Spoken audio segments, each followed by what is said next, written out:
नमस्कार दोस्तों, आज हम देखेंगे कि जो लाल किताब की दृष्टियां हैं वो किस तरीके से काम करती हैं। ये दृष्टियां वैदिक जो ज्योतिष है उससे बिल्कुल अलग हैं। इनका कोई भी जो है वो मैच नहीं है।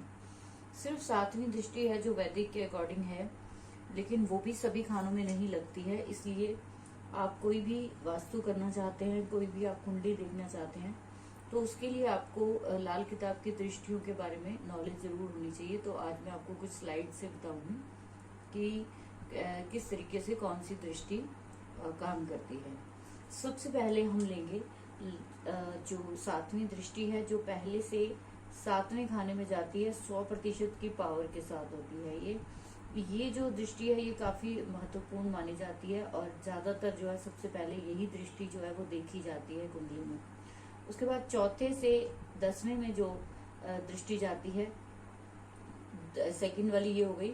और थर्ड दृष्टि जो 100% के साथ अपनी पावर के साथ काम करती है वो है 8वें से दूसरे घर में।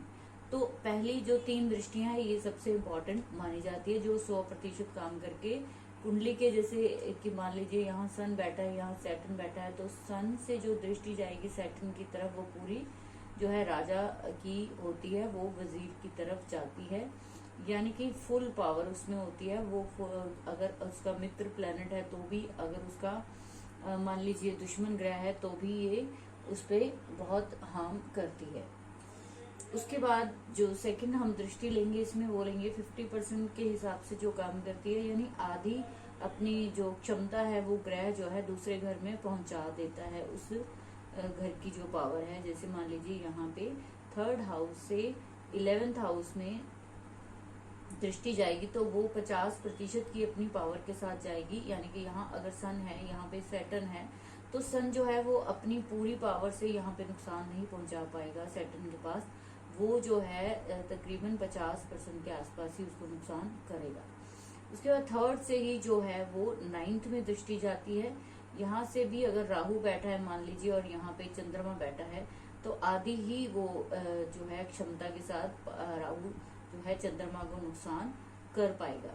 इसी तरीके से 5th हाउस में अगर कोई प्लैनेट बैठा है, मान लीजिए यहाँ पे शनि बैठा है और यहाँ पे बृहस्पति बैठा है, तो शनि और बृहस्पति वैसे भी बराबर के ग्रह है, लेकिन फिर भी दृष्टि के हिसाब से अगर ये दोनों मिलते हैं तो 9th हाउस में जब यहाँ से सैटर्न बृहस्पति को देखेगा तो अपनी जो 50% की उसकी जो आधी उसकी पावर है उस हिसाब से उसको नुकसान पहुंचाने की कोशिश करेगा। उसके बाद जो है अगली दृष्टि आती है उल्टी दृष्टि, यानी कि कहा जाता है जैसे बुध जिस खाने में बैठा है वहां से वो उल्टी दृष्टि से देखता है अपने दूसरे ऑपोजिट 7वें घर को। तो एक जो उल्टी दृष्टि आती है वो आती है 2nd हाउस से 6th हाउस में। यहाँ पे कोई प्लैनेट अगर बैठा है तो वो यहाँ से उल्टी दृष्टि से 6th हाउस को देख सकता है। उसके बाद यहाँ से 6th हाउस में कोई प्लैनेट बैठा है तो वो 12th हाउस को उल्टी दृष्टि से देख सकता है।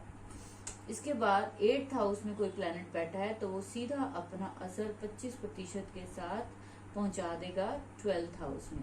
तो ये 3 दृष्टियां हो गई, 3 दृष्टि ये हो गई, 3 ये हो गई और 3 ये वाली दृष्टि बहुत इंपॉर्टेंट है कि ये जब यहाँ पे 8th का कोई मैलिफिक प्लैनेट है, वो 12th हाउस में कोई बेनिफिक प्लैनेट है, ये उसको जो है तकरीबन चौथाई हिस्से से नुकसान पहुंचा देगी। नेक्स्ट जो है वो है 8वीं दृष्टि।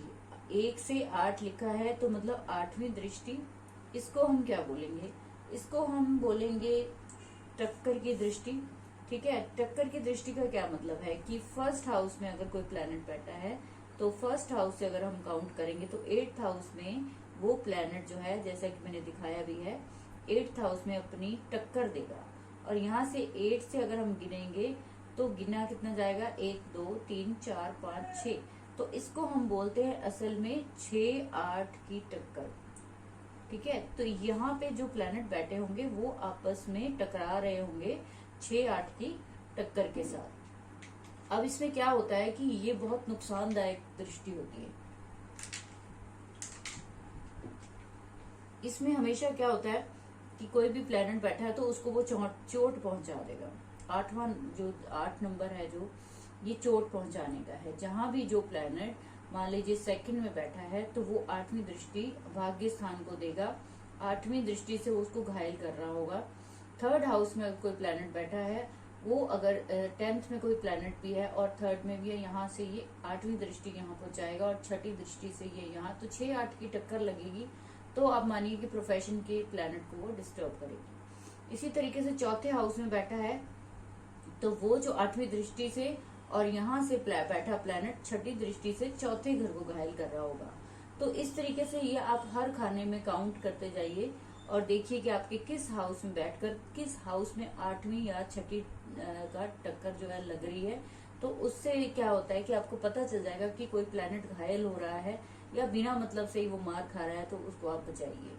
तो अगर ये 6-8 की टक्कर से कोई प्लेनेट जो है वो बहुत डिस्टर्ब हो रहा है, तो सबसे पहले हमें 6-8 की टक्कर के प्लेनेट का जो है वो इलाज करना चाहिए। यहाँ तक आपको समझ आ गया तो मैं आपको नेक्स्ट स्लाइड से बताना चाहूंगी कि नेक्स्ट स्लाइड में क्या है कि बहुत इंपॉर्टेंट दृष्टि बताई गई है, जिसको हम बोलते हैं बुनियादी या पाए की दृष्टि। पाया आप जानते हैं, पाया बोलते हैं किसी की चीज के पैर को। तो एक तरह से ये जो बुनियादी दृष्टि है, ये है 9th दृष्टि। यानी कि आप समझिए कि अगर एक फर्स्ट में कोई प्लेनेट बैठा है, इसको हम ट्राइन को जोड़ना बोलते हैं। एक तरह से ये ट्राइंगल जब जुड़ेगा तो इसको हम 9th की दृष्टि बोलेंगे। यहाँ से बैठकर जो प्लेनेट 9th को देखेगा तो वो होगा आपका बुनियादी ग्रह।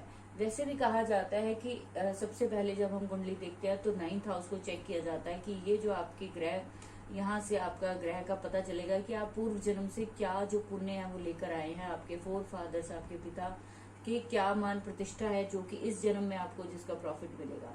अब यहाँ पे देखिए आपकी यहाँ पे 9th हाउस हो गया, फर्स्ट हाउस की बुनियाद क्या हुई 9th हाउस। यानी कि उस प्लेनेट के अपने हालात अगर देखने हैं, यहाँ पे जो प्लेनेट बैठा है फर्स्ट में, अगर नहीं बैठा है तो वो अलग चीज है, लेकिन जहां पे भी जो प्लेनेट बैठा है, चाहे वो थर्ड में बैठा है, 7th में बैठा है, तो उसकी आपको काउंट करना है 9th हाउस तक, 9 हाउसेज आगे, तो आपको उसकी बुनियाद मिल जाएगी। यानी थर्ड हाउस में मान लीजिए राहु बैठा है यहाँ पे, तो राहु की जो बुनियाद होगी वो 11th हाउस में पता चलेगा कि राहु आपको क्या करने वाला है, क्या देने वाला है, क्या लेने वाला है, तो वो क्या लेके आया आपको पास्ट से। तो इस तरीके से आप देखेंगे। मान लीजिए यहाँ पे सन बैठा है 5th हाउस में, तो 5th हाउस की जो दृष्टि है वो जाएगी 9th दृष्टि लगन में। तो आप देखिए कि आपकी जो औलाद होगी वो आपकी ही बुनियाद जो है, आपकी ही बुनियाद, यानी कि आप ही उसको अच्छा या बुरा आप ही दोगे, आपकी तरफ से ही उसको जो कुछ भी मिलेगा आप ही मतलब उसको इस जन्म में जो है देने वाले हो। तो उस बच्चे को जो भी अच्छा या बुरा मिलने वाला है, आप अपने 5th हाउस से भी जान सकते हो कि आप उसके लिए क्या करने वाले हो इस जो बर्थ में। तो इस तरीके से 9th जो दृष्टि है वो आपको नोट करनी है। नेक्स्ट जो है धोखे की दृष्टि, ये भी बहुत इंपॉर्टेंट होती है। धोखे की दृष्टि, ये देखिए वैदिक में ये सब दृष्टियां नहीं है, इनमें से 1 या 2 दृष्टियां जो वैदिक में काउंट होती हैं, वरना नहीं होती है, ये सब बिल्कुल अलग है। तो धोखे की दृष्टि में क्या करेंगे कि आपका प्लेनेट मान लीजिए जहां भी बैठा है वहां से आपको 10 घर आगे गिन ले। मान लीजिए यहाँ बैठा है सबसे पहला, तो यहाँ से 10वां घर कौन सा हुआ, ये। तो ये जो 10वां घर हुआ, मान लीजिए यहाँ पे आप, अब यहाँ पे क्या होगा, ये दृष्टि जो है ना, ये ज्यादातर वर्षफल में काम आती है। कहाँ काम आती है, वर्षफल में। वर्षफल में देखा जाता है कि आपके जो कहीं 10th हाउस में आपके यहाँ भी ग्रह बैठा है फर्स्ट हाउस में, और 10th में भी कहीं प्लेनेट में बैठा है, तो आप ध्यान रखिए कि ये जो प्लेनेट अगर बेनिफिक है तो आपको वो अच्छी धोखा यहाँ पे बुरे के लिए नहीं गिना गया है, सिर्फ यहाँ पे अच्छे के लिए भी गिना गया है कि इस वर्षफल में 10वें स्थान पर आने वाला आपका ग्रह आपको अचानक से कुछ भी सडन जो है वो लॉसेस या प्रॉफिट देगा। तो जैसे 2nd हाउस में अगर बैठा है तो यहाँ से 10th जो गिना जाएगा वो गिना जाएगा 11th हाउस। तो यहाँ से आप देखेंगे कि वर्षफल में अगर यहाँ पे राहु आ गया है, मान लीजिए यहाँ पे वर्षफल में राहु आया है, यहाँ पे मंगल है, तो आप देखिए कि अब ये मंगल जो है या तो राहु को कंट्रोल करेगा, या फिर अगर वो बेनिफिट नहीं है आपकी कुंडली में, कहीं मार खा रहा है मंगल, तो यही मंगल जो है वो नुकसान कर देगा इस राहु को। तो इस तरीके से जो है ये प्लैनेट जो है वो काम करते हैं। इसी तरीके से आगे देखोगे आपकी अगर 5th हाउस में कोई प्लैनेट बैठा है तो उसका 10वां जो धोखा माना जाएगा वो 2nd हाउस से माना जाएगा। तो इस तरीके से आपको वर्षफल में ये स्टेटस जो है अपना चेक करना है उस प्लैनेट का। नेक्स्ट जो आता है वो है सहचारी या दीवार की दृष्टि। सहचारी जो होती है यानी कि आपके जो ये लाइंस बनी हुई है कुंडलियों की, एक हाउस से दूसरे घर में जाने के लिए जो रास्ता है उस वॉल को जो है वो कभी भी ये दो प्लैनेट, मान लीजिए यहाँ राहु बैठा है, यहाँ पे मंगल बैठा है, तो आप देखिए कि ये दोनों जो है अगर तो मित्र हैं तो इनके बीच में ये दीवार काउंट नहीं होगी। अगर ये प्लैनेट जो है आपस में दुश्मन है तो ये दीवार ही रहेगी। अब इसी में एग्जांपल दूंगी कि यहाँ का असर यहाँ आने में बिल्कुल भी देर नहीं लगेगी। अगर दो फ्रेंड बैठे हैं, अगर यहाँ पे दुश्मन बैठे हैं तो ये दीवार कायम रहेगी। इसी तरीके से यहाँ पे सन बैठा है और यहाँ पे जुपिटर बैठा है, तो ये जो सांझी दीवार इन दो खानों की आ रही है ये हट जाएगी। तो ये दोनों प्लैनेट जो है ये सांझे काम करेंगे। जुपिटर और सन को आप मिला हुआ ही समझिए। तो कई बार हम जुपिटर को देख रहे होते हैं लेकिन साथ में और भी रिजल्ट मिल रहे होते हैं, हम सोचते हैं इससे मिल रहे हैं, लेकिन नहीं। वो अगर दो प्लैनेट एक ही दीवार के साथ बैठे हैं तो उन दोनों को इकट्ठे समझिए। लेकिन यहाँ पे अगर दुश्मन है आपस में, सूर्य की जगह यहाँ पे शनि है, तो फिर ये दीवार ही रहेगी, आपस में इनका असर नहीं मिलेगा। ठीक है, तो इस तरीके से आपको ये चीजें जो है वो चेक करनी है। नेक्स्ट जो है वो है अचानक प्रहार यानी अटैक जो है कोई प्लैनेट कैसे करता है। देखिए क्या होता है कि मान लीजिए यहाँ पे आपका राहु बैठा है और यहाँ पे मंगल बैठा है, तो क्या होता है कि आप तो समझेंगे कि ये प्लैनेट 3rd में बैठा है और यहाँ पे ये मंगल में, ये आपस में क्या करेंगे। लेकिन कई बार ऐसा देखा गया है, लाल किताब में बताया है कि ये जो क्रॉसिंग पॉइंट होते हैं, हमारी कुंडलियों के क्रॉसिंग पॉइंट होते हैं, यहाँ से भी प्लैनेट्स जो है वो टच हो जाते हैं एक दूसरे से। यहाँ से भी मंगल जो है राहु को कंट्रोल कर सकता है, यहाँ से भी राहु जो है वो मंगल को तंग कर सकता है, यानी कि अंगारक योग बना देता है। तो ये भी आपको कंसिडर करके चलना चाहिए कि इस तरह की कंडीशन में, यानी कि 1 से 3 में जो प्लैनेट बैठे हैं जहाँ पे ये क्रॉसिंग पॉइंट्स है हमारी कुंडलियों के, वो सारे आपको एक क्रॉसिंग पॉइंट जैसे ये बनता है सेंटर में, तो इन क्रॉसिंग पॉइंट्स को आपको हमेशा कंसिडर करके चलना है कि यहाँ पे आमने सामने जो है कौन कौन से प्लैनेट है जो कि आपस में दुश्मन है या मित्र है, या इन दोनों का असर कहीं मिल तो नहीं रहा। अगर मान लीजिए कि हम कहीं पे भी पूरी कुंडली में चेक कर लेते हैं कि कोई बंदा कह रहा है कि मुझे बहुत गुस्सा आ रहा है या मुझे जो है बहुत ज्यादा प्रॉब्लम्स है अपनी हेल्थ को लेकर, लेकिन आप पूरी कुंडली में चेक करते हैं कोई प्रॉब्लम नहीं निकलती, तो आप कई बार ये वाला कंसिडर करके देखिए, पॉइंट आपको मिलेगा कि राहु मंगल मिलने से भी पर्सन को कई बार हेल्थ इश्यू हो रहे होते हैं। इसी तरीके से हर क्रॉसिंग पॉइंट को आपको चेक करना है। इसको बोलते हैं अचानक प्रहार की दृष्टि। ये कभी कभार होती है लेकिन होती जरूर है, चाहे वो साल में या फिर वर्षफल में कभी कंडीशन बने तो। नेक्स्ट जो है वो है 5वीं दृष्टि, इसको बोलते हैं परस्पर सहयोग की दृष्टि। परस्पर सहयोग की दृष्टि में क्या होता है कि आपसे जो भी प्लैनेट 5वें में बैठा है, यानी 1, 2, 3, 4 एंड 5, यहाँ से 5वें में जो प्लैनेट बैठा है वो आपको सहयोग देगा हमेशा। 2 से लेकर 6ठे में यहाँ से अगर कोई प्लैनेट बैठा है वो 5वें में अपना सहयोग ही देगा, चाहे वो उसका प्लैनेट दुश्मन ही क्यों ना बैठा हो, चाहे यहाँ सन हो चाहे सैटर्न हो, लेकिन 5वीं दृष्टि है इसलिए सहयोग वो देगा उसको प्रोफेशन में, उसके हेल्थ इशू में, उसके जो भी दिक्कत उसको यहाँ से 6th हाउस से रिलेटेड होगी तो सन यहाँ पे उसको हेल्प जरूर करेगा। इसी तरीके से 5वें से अगर हम 5वां गिने तो 1, 2, 3, 4, 5 भाग्य स्थान बनता है, तो यहाँ पे जो प्लैनेट 5th में बैठा होगा वो 9th को सपोर्ट जरूर करेगा।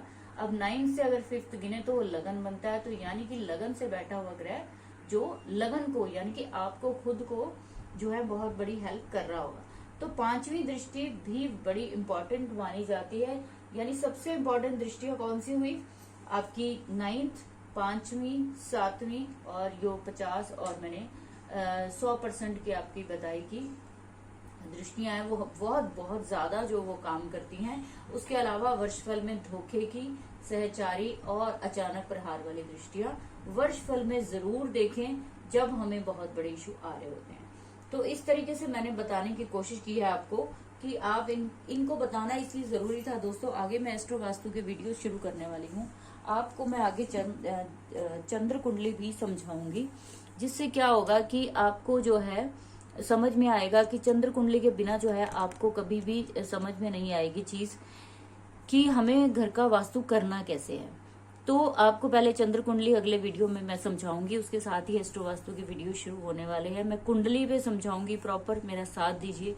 और आपको वीडियो अच्छा लगे तो लाइक और सब्सक्राइब और कमेंट में जरूर बताइए। आपको कोई भी प्रॉब्लम है, कोई भी चीज समझ में नहीं आती, आप जरूर मुझे बताइए ताकि मैं आपको उसकी जो है वो पूरा क्लियर कर पाऊँ। Thank you very much.